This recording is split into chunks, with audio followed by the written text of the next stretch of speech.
Misalnya kondisinya marketnya dia mau bergerak naik, kelihatan mau naik. Nah ini, saya entry-nya di mana harus direncanakan. Oh, saya entry-nya setelah ini memantul misalkan di sini, buy-nya di sini, boleh. Targetnya di sini, resikonya di sini. Ini TP, ini SL. Jadi harus disimulasikan dulu di awal. Kemudian alternatif berikutnya, jika nanti tidak tercapai TP-nya, ternyata dia bergerak turun, maka SL pasti kena. Simulasinya berikutnya apa? Apakah saya menempatkan posisi buy atau sell lagi? Ya, tentu nanti melihat kondisi ini, bagaimana historinya, bagaimana candle-candle baru terbentuk, nanti baru kita evaluasi. Karena bisa jadi nanti sampai di sini memantul kembali, sehingga kita bisa buy di sini. Memantul kembali sampai sini TP sudah lebih dari cukup, SL di sini misalkan.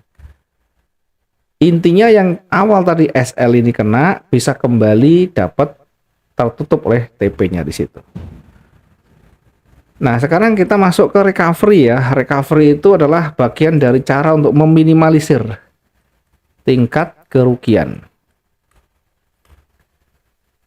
Banyak dikenal namanya stop loss atau cut loss. Atau cut loss. Biasanya kita menggunakan per transaksi. Per transaksi misalnya kita menggunakan tadi ya 400 sampai 600 atau 1 sampai 5% per transaksi boleh.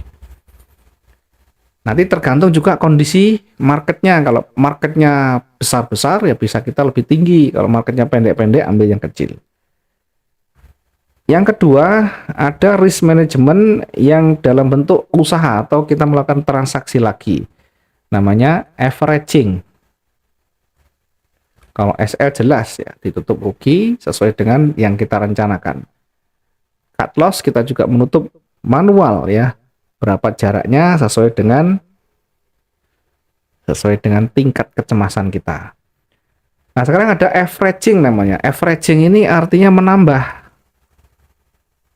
menambah posisi baru. Dengan posisi baru ini diharapkan bisa meminimalisir kerugian yang awal ya. Ada yang ketiga namanya switching. Ya, switch ini adalah mengganti. Kita masuk ke averaging dulu. Averaging berarti menambah ya.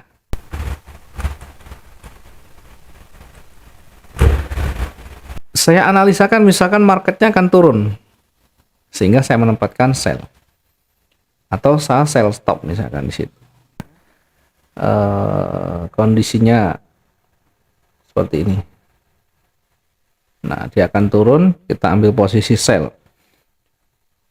Ketika sudah tersentuh posisi atau sudah masuk, maka yang kita perhitungkan adalah saat dia naik. Atau disebut dengan resiko ya. Kalau sell itu resikonya naik, buy itu resikonya turun. Resiko ini harus kita hitung jaraknya. Nah, tadi mungkin kita menghitung meningkat 400 sampai 600.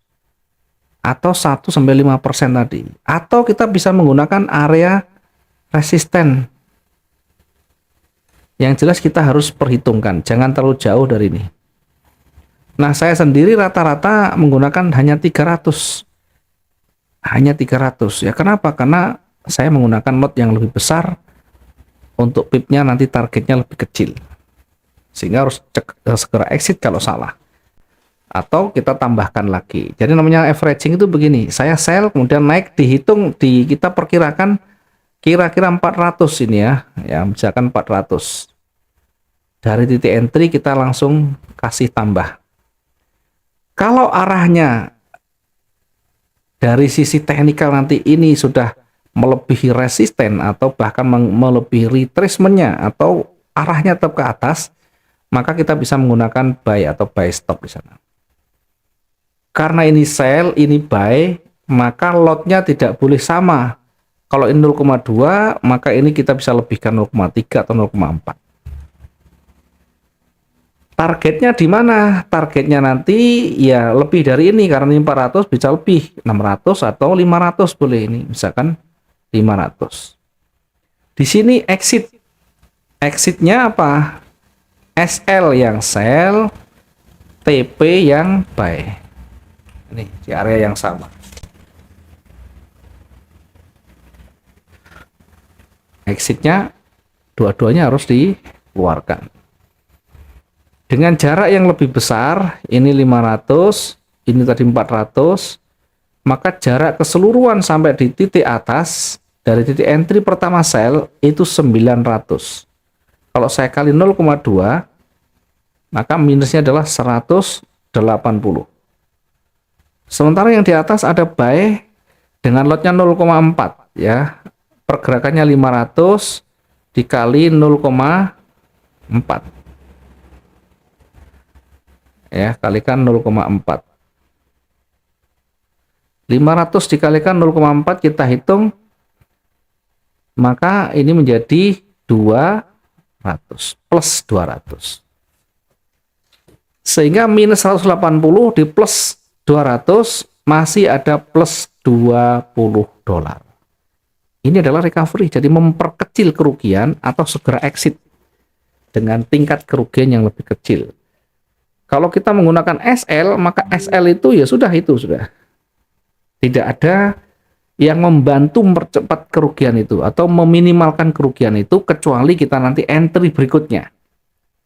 Udah selesai, kita evaluasi, kita ulang lagi analisanya, baru kita cari titik entry-nya lagi.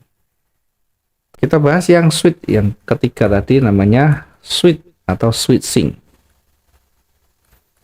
Yang berarti mengganti. Kalau tadi averaging itu menambah, kalau sekarang mengganti. Namanya mengganti itu berarti ada yang diganti, ada yang diberhentikan, kemudian diganti. Contoh, saya analisa marketnya naik, ya saya analisa buy 0,2. Itu saya tersentuh atau sudah masuk, maka saya langsung hitung resikonya. Saya hitung misalkan 4 poin. Di area ini perhitungan saya nanti akan bergerak turun. Kenapa? Ya mungkin melewati dari, misalkan melewati dari support yang ada. Sehingga perhitungan kita di angka ini kalau sudah lewat berarti kemungkinan besar dia akan turun. Maka kita bisa menempatkan di area ini adalah sell stop atau sell setelah terpenuhi jarak itu. Apakah kita menggunakan lot 2 kalinya? Boleh, 2 kali boleh, sama juga boleh. Kalau yang switch ini, kenapa? Karena buy-nya harus di exit di sini. Jadi buy-nya itu harus SL di sini. Di harga ini buy-nya di SL, kemudian masuk sell. Sehingga kalau kita menggunakan sell stop-nya 0,2, maka untuk exit-nya harus jaraknya sama sejauh 400. Ini baru 0. Kalau pengen lebih besar berarti harus lotnya lebih besar. 0,4 berarti kalau cuma 400 seperti jarak yang pertama tadi, maka kita sudah dapat untung. Karena 2 kali, sementara yang buy-nya sudah terhenti di sini.